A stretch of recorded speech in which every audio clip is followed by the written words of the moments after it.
was responding to the question. May the Honorable Minister continue? Thank you very much, Mr. Speaker. Mr. Speaker, I was saying that the National Sports Council of Zambia wrote to the Attorney General on 15th of January 2025 requesting for expert and legal interpretation of the FAZ Constitution, particularly on two main contentious issues, and it includes number one, the tenure of the current executive committee and the president.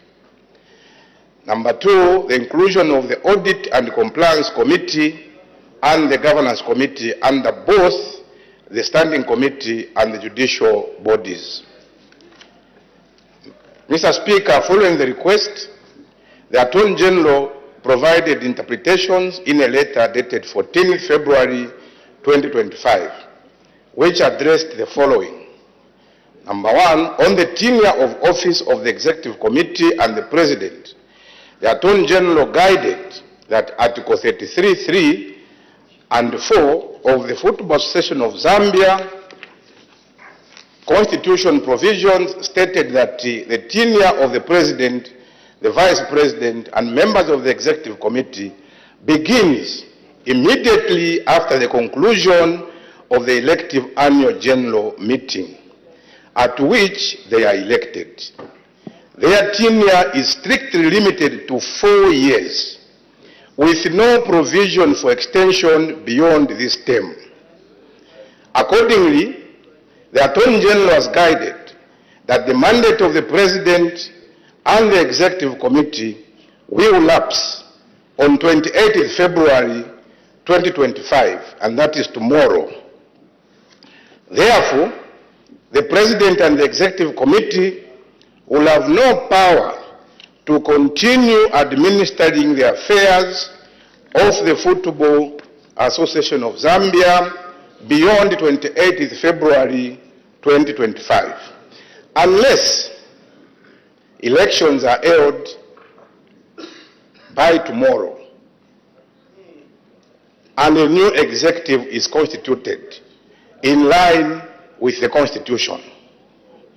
Mr. Speaker, you may wish to know that the Football Association of Zambia Constitution does not give room for an extension like other constitutions such as the Zambia Athletics, which gives a provision to hold elections on any date in the last quarter or the first quarter of the year.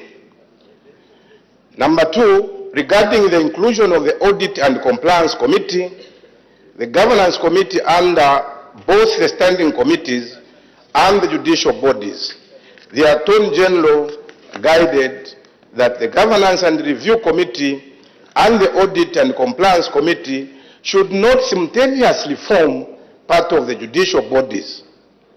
These committees must remain exclusively within the standing committees as outlined in Article 41 of the FAZ Constitution. And to this end, the Attorney General recommended amendments to clear identified irregularities, noting that the FAZ Constitution provides methods of amending its constitution.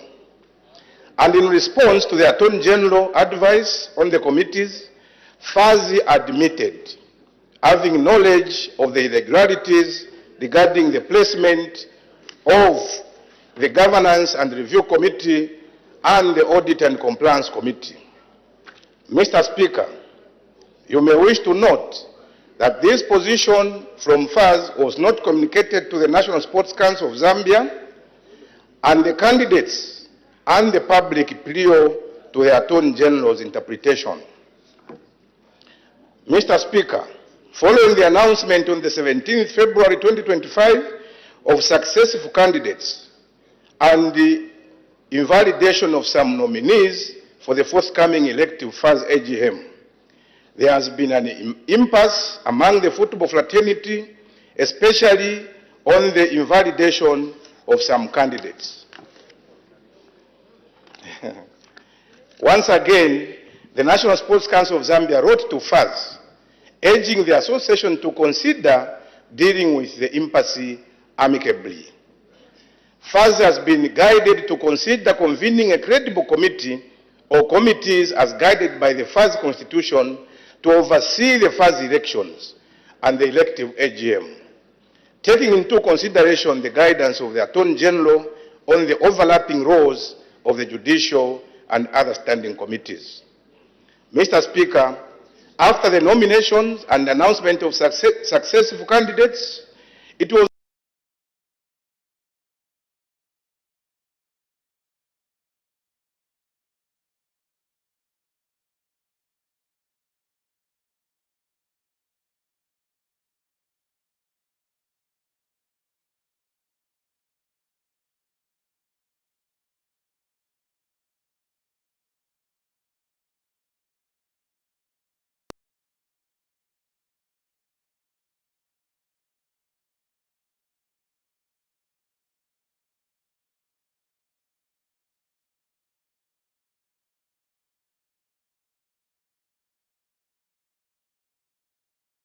stipulates that the President shall be elected by the annual General Meeting. In line with the Attorney General's advice and the developments above, the National Sports Council of Zambia held a press briefing at the National Sports Development Center, NASDEC, on 19th February 2025, where the CEO of the National Sports Council of Zambia addressed the following. 1. Bringing the contents of the Attorney General's letter to the attention of FAZ and the general public, especially that the ongoing matters related to FAZ had attracted high public interest. B. Based on the Attorney General's advice and in line with the FAZ Constitution, National Sports Council of Zambia informed the nation that it shall not recognize the current Executive Committee and President beyond 28th February 2025.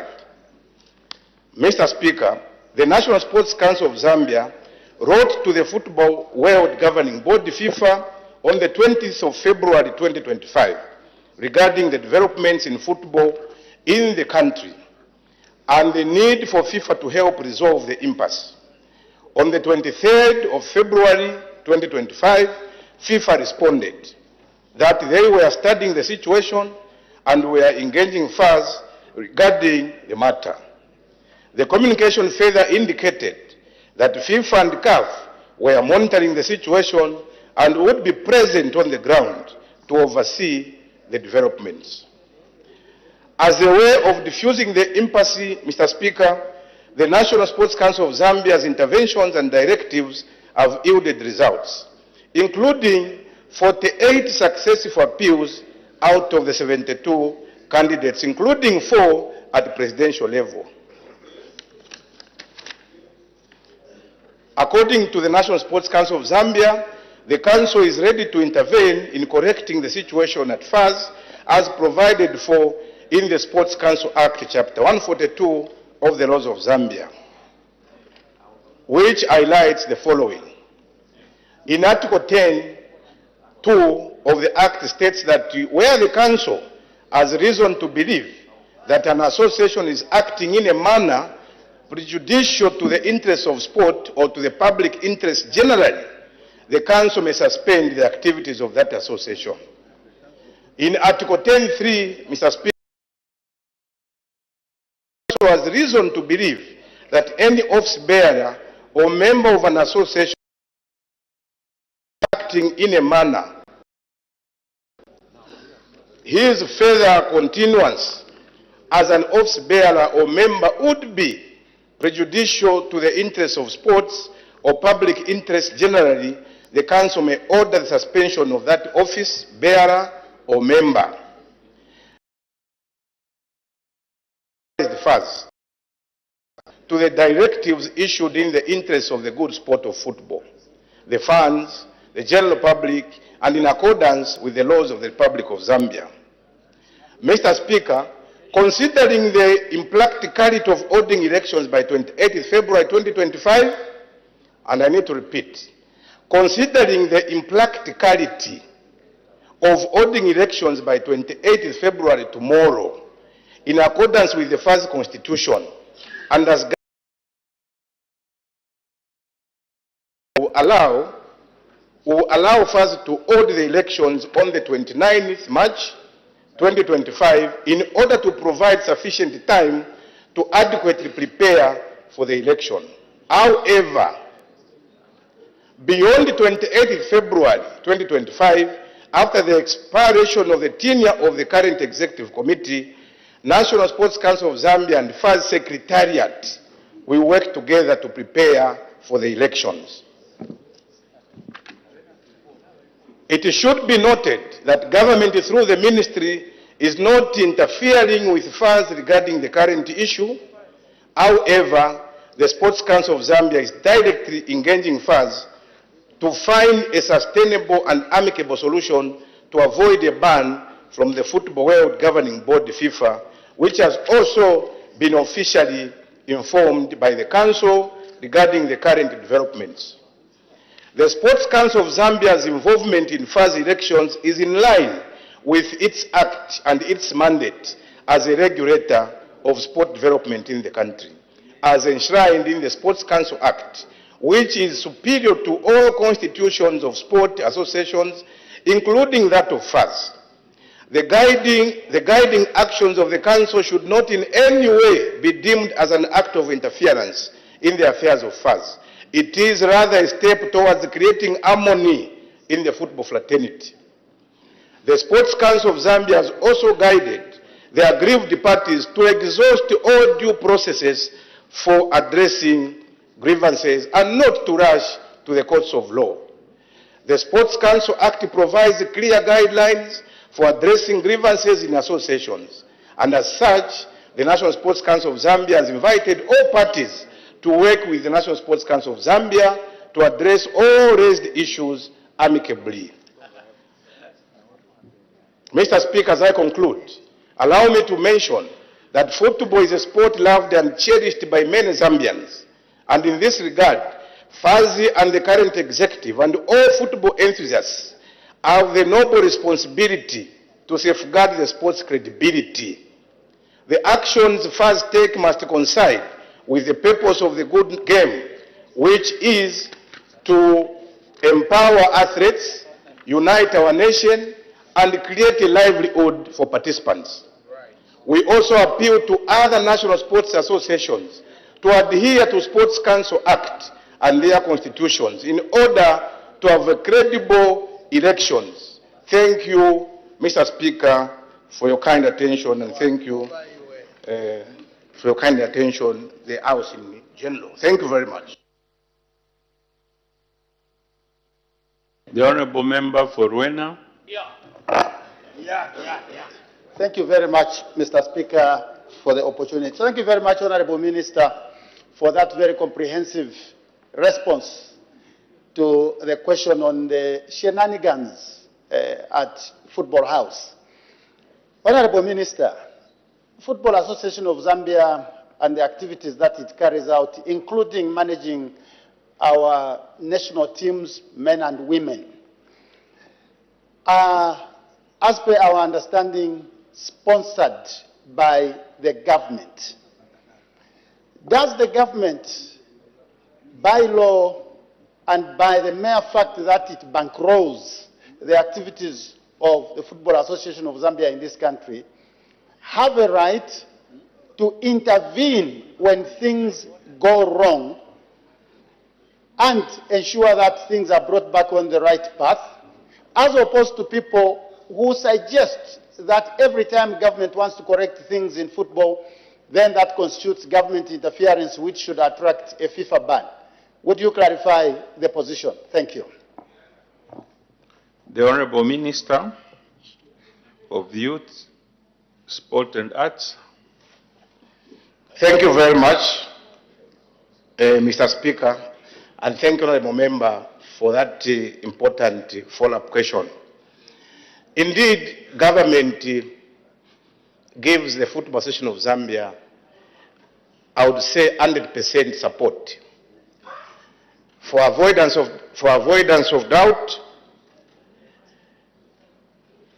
it is important for people now to know that the government gives the Football Association of Zambia money, number one, to bring in even the players from wherever they are in the country. That's number one. Number two, the government pays for their allowances when they are camped.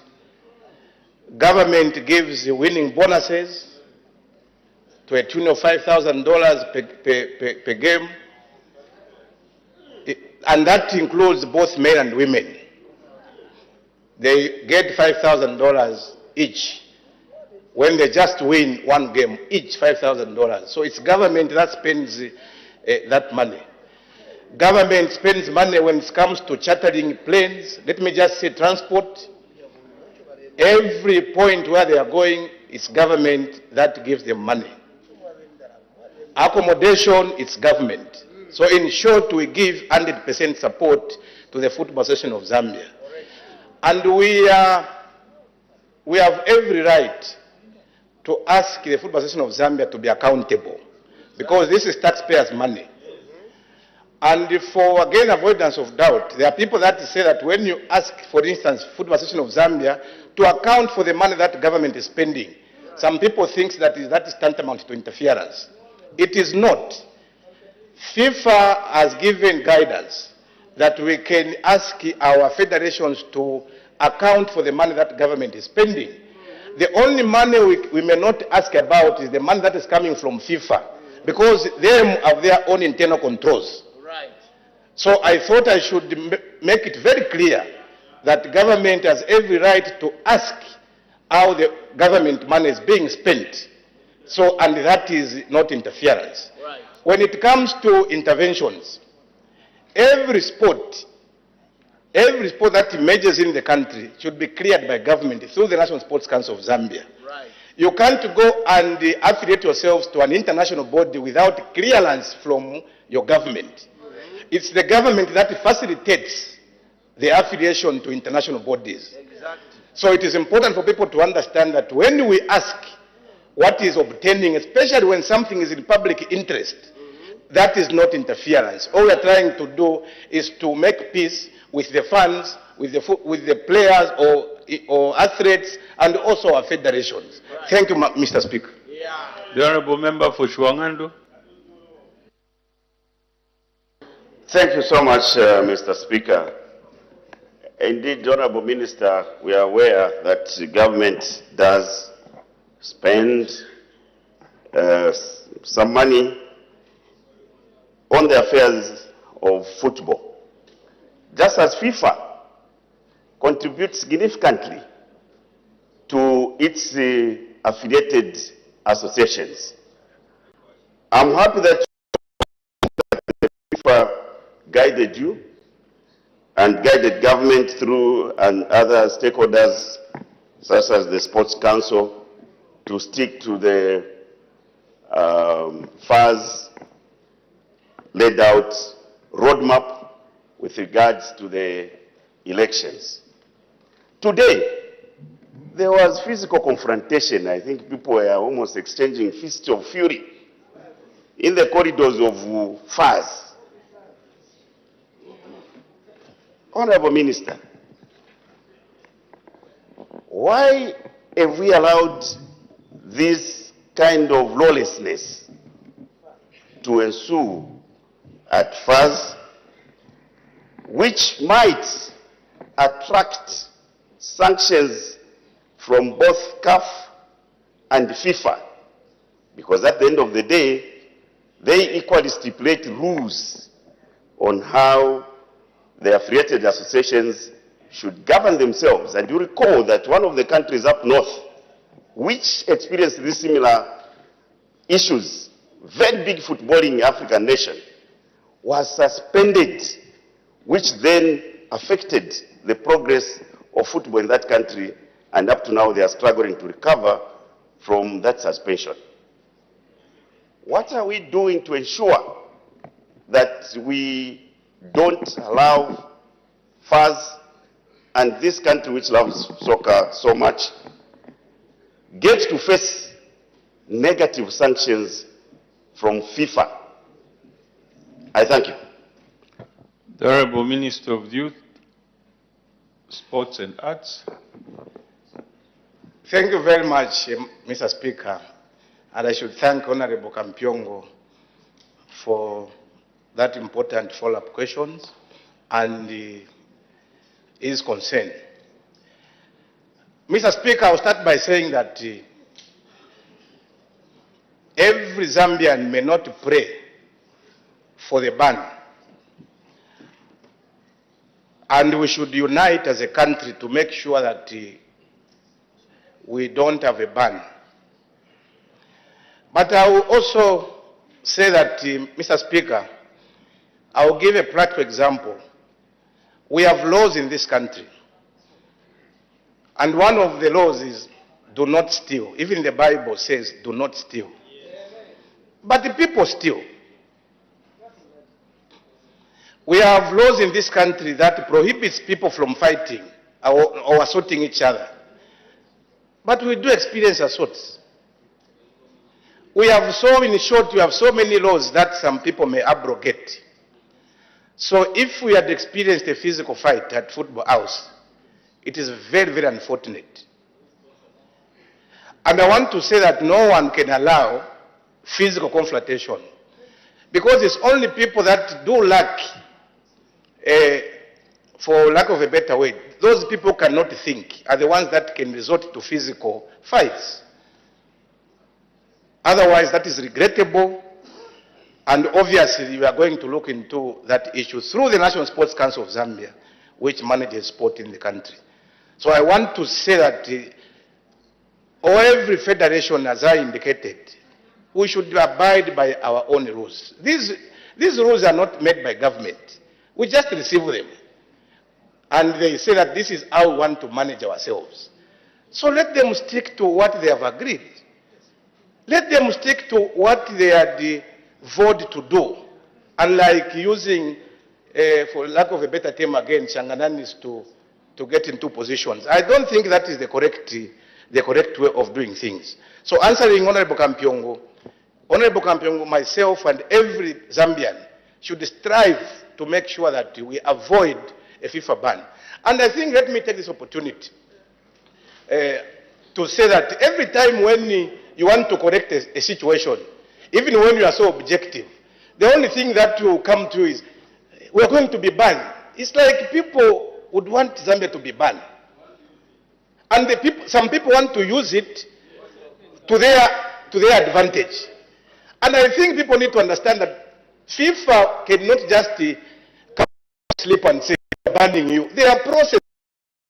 It's not something that is so easy. There are processes that's supposed to be followed.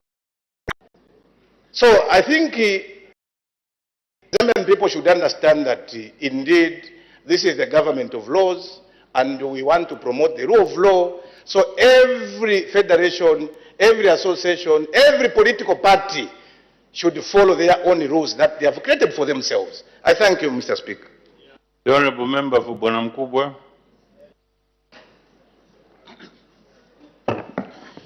Thank you, Mr. Speaker, and thank you, Minister of Youth and Sport, for the answers that you're providing. Minister, I wanted to find out what mitigation measures you are putting in place with what is happening at FAS, not only now, but on a long term, to ensure, from the government perspective, that the impasse which has been happening at FAS is mitigated now and going forward, as it were. Thank you, Mr. Speaker.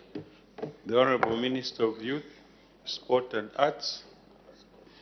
Thank you, Mr. Speaker, and thank you, Honorable Member, for that question. Measures, first, as government, we've taken some measures. In fact, we're just coming from a forum where we called all the presidents and secretary generals of all the 57 associations that we do have. And maybe the House should also know that we do not only manage FAS as the National Sports Council of Zambia. We have 57 associations and federations. And this issue is not unique. It happens even to other federations, but because maybe people do follow only football, since football is a religion in this country, a lot of issues are highlighted. It happens in ZA, it happens in boxing, it happens everywhere. But the National Sports Council of Zambia always manages all these issues. But answering the question, we called, as a mitigating factor, we called first all presidents, we called all secretary generals, where we were teaching them good governance. And I think that was important. We had the forum that talked about good governance. And I made it very clear in my speech that people should never defile their own constitutions. They should never alter their constitutions to favor their incumbents, because that is happening. But I know that this is not only happening in the football circles. It is even happening even in political parties, where people are altering constitutions to favor their incumbents, to favor themselves, so that they continue managing the affairs of such groupings. But I think it is important for people to understand that when your time has come, it has come.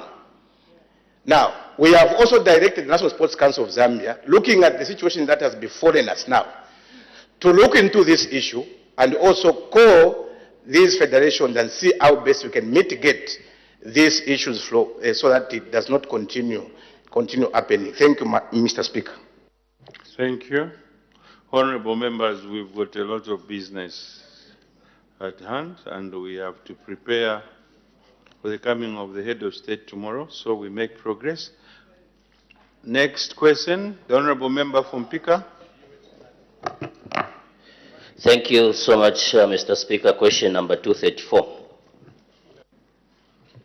The Acting Minister of Infrastructure, Housing and Urban Development.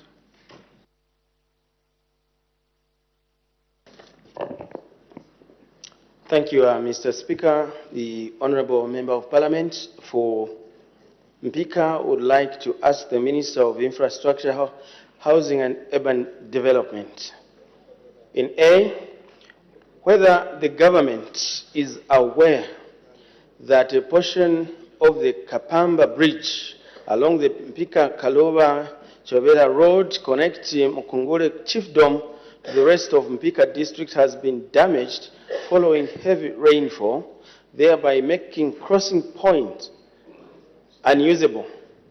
And in B, if so, what urgent measures are being taken to repair the bridge to facilitate movement of motor vehicles and pedestrians at the crossing point? Our response, Mr. Speaker, is as follows.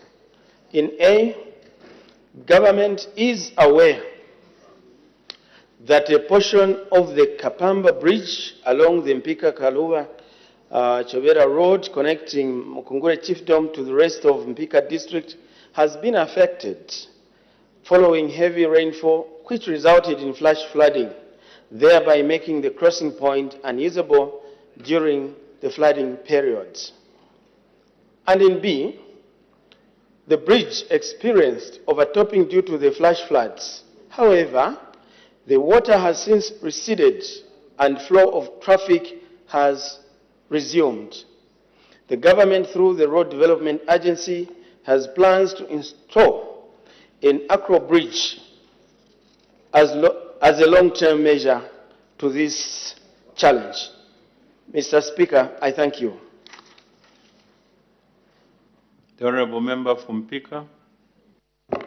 Thank you, Mr. Speaker, and thank you, Honorable Minister. Honorable Minister, you have indicated that the government through RDA has plans to install an acro bridge as a long-term measure. However, you've not indicated when that will be done. In fact, Honorable Minister, the fact of the matter is that this is a metal bridge, and it has gone down, where now motorists are avoiding the road because they don't know maybe the bridge can be washed away. So my question is, when will government install the acro bridge? Thank you, Mr. Speaker. Thank you. The Acting Minister of Infrastructure and Housing and Urban Development. Mr. Speaker, according to information at our office, the Road Development Agency, through the provincial office in Muchinga Province, has already undertaken an assessment of the condition of the bridge and that traffic, Mr. Speaker, has since resumed. And in line with government's pronouncement that it intends to carry out a major replacement of that bridge, an estimated cost has already been projected to stand at 6,513,312 and 40 kwacha. The bridge construction works are expected to commence once funds are secured. Questions for oral answer understanding orders 80. The Honorable Member for Lufu. Thank you very much, Mr. Speaker. Question 235. Thank you. Her Honor, the Vice President.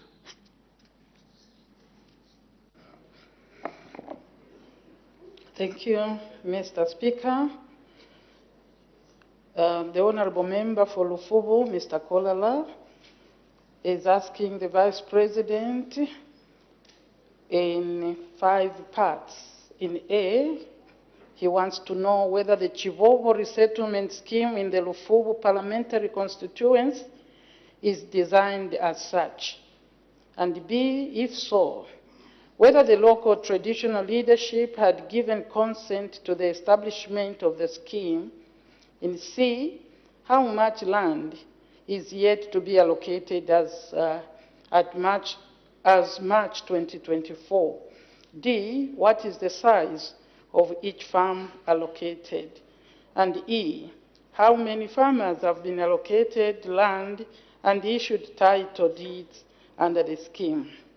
In response to these questions raised by the Honourable Member, I wish to inform this august House as follows. A, yes, Chivovo is designated as a resettlement scheme in Ngabwe district of Central Province and was established in 2017. B, yes, the Department of Resettlement acquired the land from His Royal Highness Chief Mukubwe of Ngabwe district on the 2nd of August 2017 through a consent letter signed by His Royal Highness Chief Mukubwe, whose names were Mr. Isaac Mwenda Chave, and a site plan dated 10th August 2017. In C, the resettlement scheme has planned and demarcated 255 farms. As at 31st December 2024, the total number of farms with title deeds was 28. Indeed, the plot sizes range from 8 to 50 hectares. In E, as of March 2024, all the 255 farms had been allocated through the Provincial Lands Allocation Committee. It is important to note that all farms were allocated in 2019. Mr. Speaker, I thank you. The Honourable Member for Lufu. Thank you, Mr. Speaker. Really, we do not have any further question, but to request the Madam Vice President that the concerns are that there is no development since when this resettlement was established. Please, our request is help, even just doing feeder roads. That will really help for the farmers. Thank you very much, Mr. Speaker. Thank you. Thank you. Do you require to comment, Her Honor?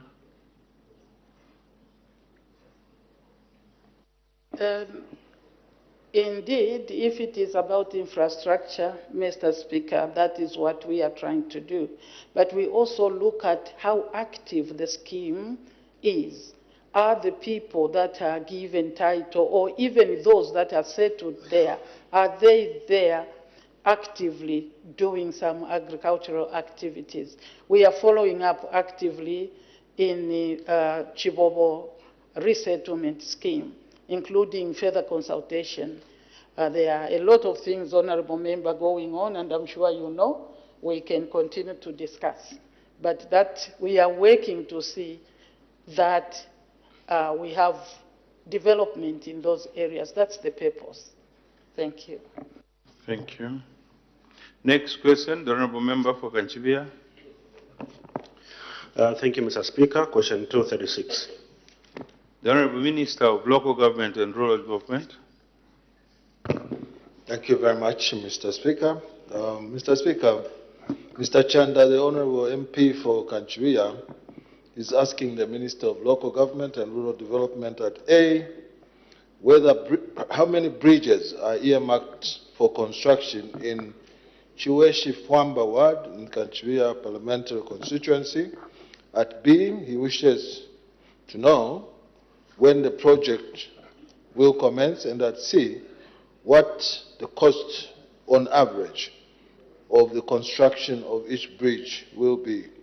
In response to the Honourable MP's question, Mr. Speaker, I wish to inform this august House the following: that only one bridge is earmarked for construction in the Chiweshi Fwamba Ward of Kanchibia Parliamentary Constituency, and this is the Mulyangwa Bridge.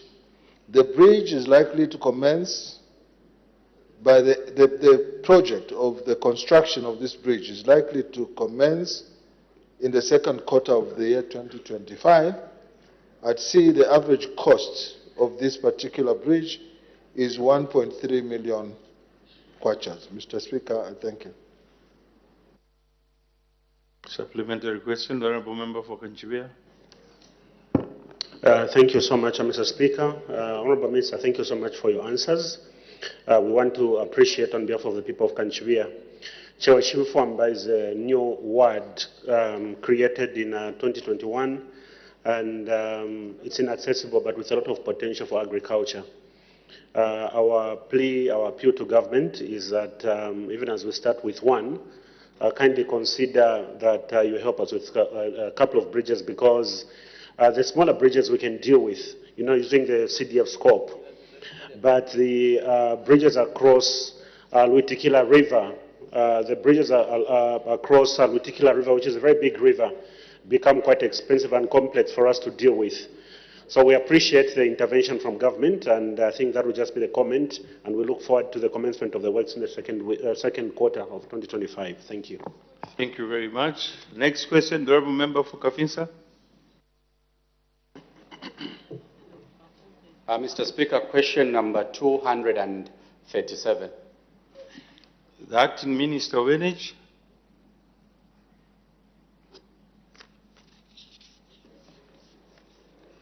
Thank you, Mr. Speaker. Honorable Kangombe, Member of Parliament for Kafinsa Parliamentary Constituency, is asking the Minister of Energy a question in 5 parts. A, what products are produced at Indeni Energy Company Limited in dollar? B, how much capital is required to fully operationalize the company? C, of the capital in B, how much was raised as of August 2024? D, whether the conversion from Indeni Petroleum Refinery to Indeni Energy has been effected in terms of lowering the cost of fuel in the country. And in E, what the total workforce at Indeni Energy was as at March 2024. Mr. Speaker, in A, Indeni is an oil marketing company and does not produce any product but trades in finished products, imported finished products. In B, Indeni requires about $250 million to be fully operational. This includes $100 million working capital for procurement of fuel for resale and $150 million for capital expenditure to include ethanol distilling plant and loading gantry. C, Indeni has not raised any capital as at end of April 2024. In D, currently, the volumes that are being traded by Indeni are low and have no impact on the current palm price.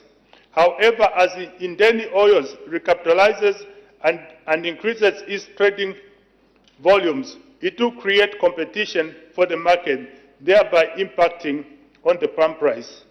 This will be achieved through improved security of supply of petroleum products on the market and availability of strategic reserve. Mr. Speaker, a case in point is the introduction of Tazama Open Access from 1st of April 2025, where Indeni Energy competed with other oil marketing companies and was awarded to supply 35,000 metric tons of low sulfur gas oil at competitive price. It is therefore expected that will impact the price of diesel in the month of April. And in Indeni, total labor workforce stood at 127 as at the end of March 2024. Mr. Speaker, I thank you. The Honourable Member for Kafinsa. Thank you, Mr. Speaker. Energy, your confirmation is that it is now an oil marketing company, meaning it has to import the commodity and sell it at a profit. One of my questions, Acting Minister, was about the capital that is needed for Indeni to perform. Because obviously an OMC, Mr. Speaker, requires money. So if there's no money to put into Indeni, I don't see Indeni Energy giving us the results that we desire. My first follow-up question, Mr. Speaker, when is government going to provide the financial resources that are needed for Indeni to be able to perform? Do we have any model that we are proposing for financing that capital injection? Mr. Speaker, that is my first follow-up question. Thank you. The Acting Minister of Energy.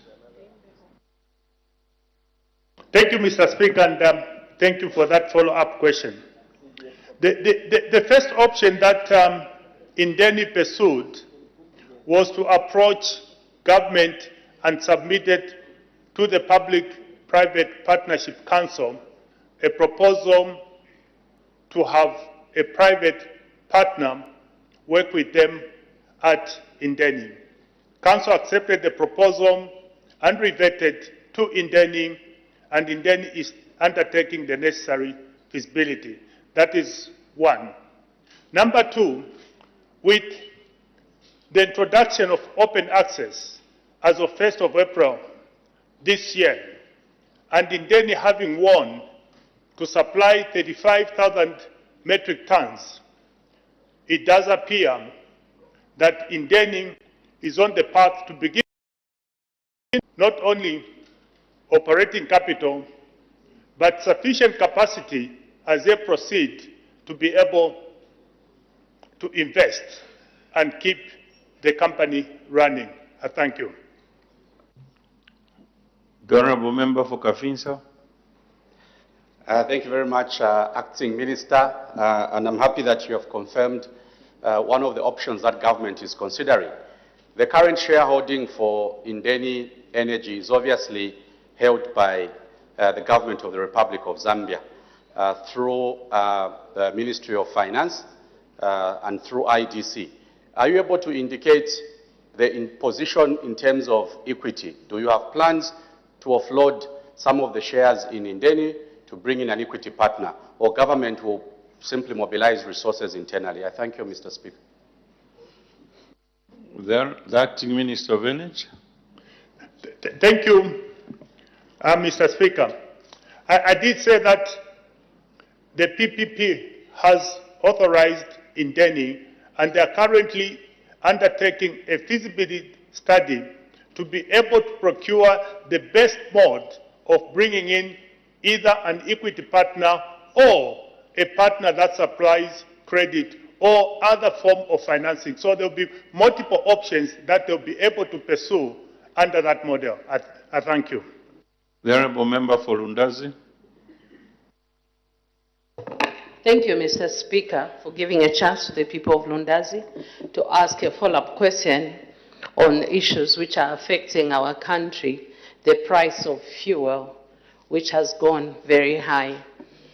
Honourable Minister, the Acting Minister of Energy, the question which I have for you is that in your response you've said as at 1st of April, other oil marketing companies will now have access to supply oil, or in short. The question which I want to find out from you is, during this period when you only limited the supply of fuel to only one company, haven't you done a lot of harm to the people of Zambia? The Acting Minister of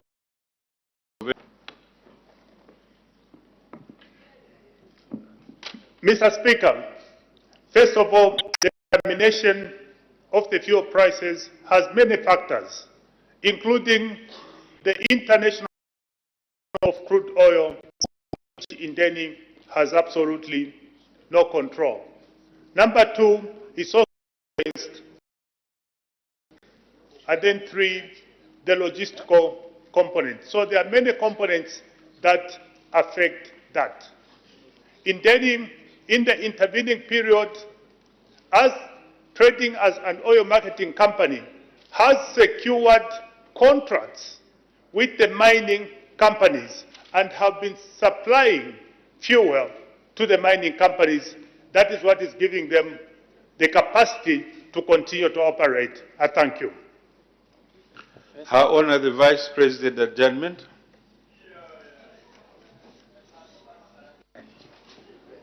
Mr. Speaker, I beg to move that the House do now adjourn. The question is that the House now adjourns. Any debate, any objection? The question is agreed to. The House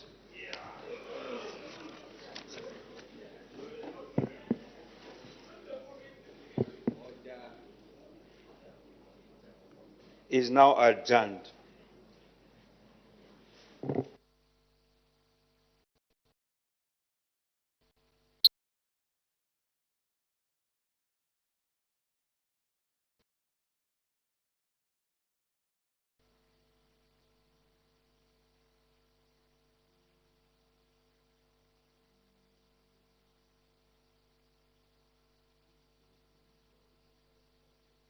And the House has adjourned. So business resumes tomorrow at 09 hours. Remember, President Agende Jirima is tomorrow expected to address the nation on the progress made in the application of national values and principles. So the House has considered three urgent questions, understanding order 82, and three ordinary questions, understanding order 80. Remember, when business resumed, Madam Speaker did make two announcements, and those two announcements, I did give you the details of those two announcements. Thereafter, we had one ministerial statement which was rendered by the Minister of Mines and Minerals Development, Honorable Paul Sikabuso MP, on the update on progress made in the eradication of illegal miners in the country.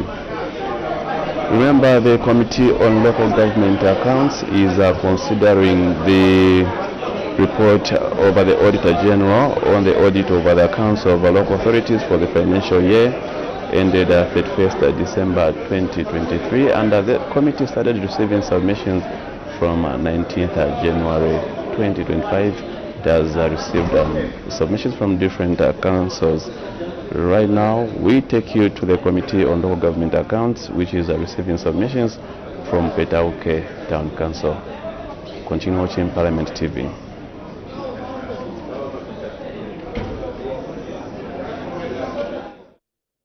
Has something free for every customer.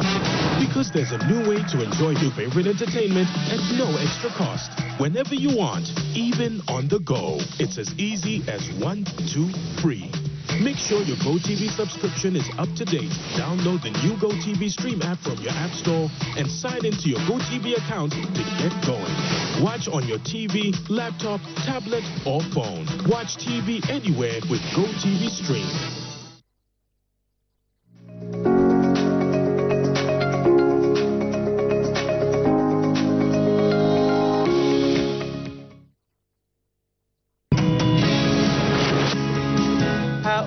The Vice President's question time. Questions for oral answer understanding order number 76. For a matter to be admitted, it has to be of recent occurrence. Continue watching Parliament TV, a channel dedicated to bring Parliament closer to you.